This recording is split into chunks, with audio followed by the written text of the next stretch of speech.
রাহিম।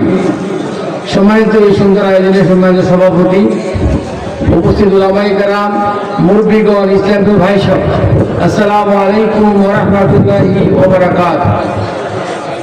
কথা আপনারা শুনবেন, আমি কথা বলার জন্য আসি নাই, দোয়ানোর জন্য আসছি মূলত।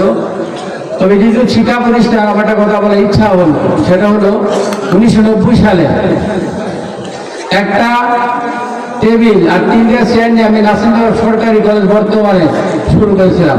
সে ব্যক্তি একে মামিনুল ইসলাম। 23 সালে পেনশনে গেছি।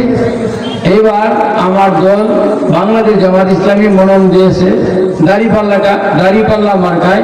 আমি আপনার যে দোয়া চাই, এই প্রতিষ্ঠান সার্বিক উন্নতি আমি কামনা করি।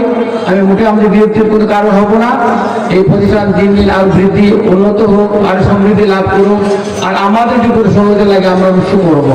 আমরা কোনো প্রতিশ্রুতি দেবো না, কিন্তু সার্বিক সহযোগিতার চেষ্টা যেখানে কাজে লাগি সেখানে আমি কাজে লাগতে রাজি। যেহেতু আমি শিক্ষা বান্ধবী লোক মনে করি, আমি শিক্ষক, আমার বাবাও ছিলেন শিক্ষক, সেই জন্য আমার কথা বাড়াচ্ছি না। এই প্রতিষ্ঠানের শ্রীবৃদ্ধি কামনা করে, উত্তর মঙ্গল কামনা করে আমি আমার কথাকে শেষ করছি। আল্লাহ তাআলা আপনাদের ভালো রাখুক, আমাকেও ভালো একটু নিরাপদ, চাঁদাবাজ, সন্ত্রাস মুক্ত নাসিরনগর চাই।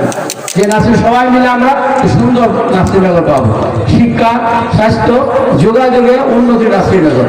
সেখানে সবাই আল্লাহর কথা বলতে পারবে, কোরআনের কথা বলতে পারবে, কোরআন আইন বাস্তবায়ন করতে পারবে। আমরা তো ঘুমানোর জন্য আসি নাই, খাওয়ার জন্য আসি নাই, পড়ার জন্য আসি নাই। ঈশ্বর আমার একটা মহান উদ্দেশ্য আমাদের পাঠিয়েছেন। সেই উদ্দেশ্যটা বাস্তবায়নের জন্যই ওমা খালাকতুল জিন্না ওয়াল ইনসা ইল্লা লিয়াবুদুন। আল্লাহ স্পষ্ট করে দিয়েছেন, আমার বন্দী করে, আমার ইবাদতের তোমাদের আমি দুনিয়াতে পাঠিয়েছি, সৃষ্টি করেছে। যাই হোক ভাইরা, ওলামায়ে কেরাম আসছেন অনেক দূর থেকে, তারা কথা বলবেন, আমার জন্য আপনারা সবাই দোয়া করবেন। সে কামনা রেখে আপনাদের সার্বিক দোয়া, নিরাপদ নাসিরনগর, আবারও বলছি, নিরাপদ নাসিরনগর করার প্রত্যয় আমার দলকে যদি আপনারা সমর্থন দেন, আমি খুশি হব। আমরা মনে করি এলাকাবাসী দেশ উন্নত হবে। আসসালামু আলাইকুম ওয়া রাহমাতুল্লাহি ওয়া বারাকাতুহু।